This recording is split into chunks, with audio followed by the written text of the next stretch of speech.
Hola, el meu nom és Sílvia García Esdevés. La meva relació amb la percussió corporal neix en el 2005 quan vaig passar les audicions amb la companyia internacional Mayumana. Vaig formar part d'aquesta companyia durant 9 anys com a artista i coordinadora artística. Posteriorment me vaig anar formant fins que en l'any 2022 vaig tenir l'oportunitat de defensar una tesi especialitzada en percussió corporal dintre de l'educació física en l'etapa secundària, concretament a Catalunya.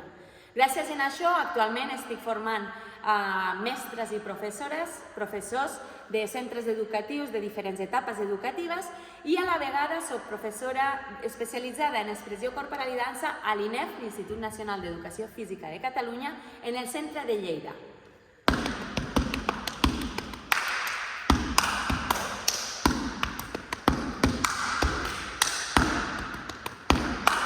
T'esperem per fer les formacions.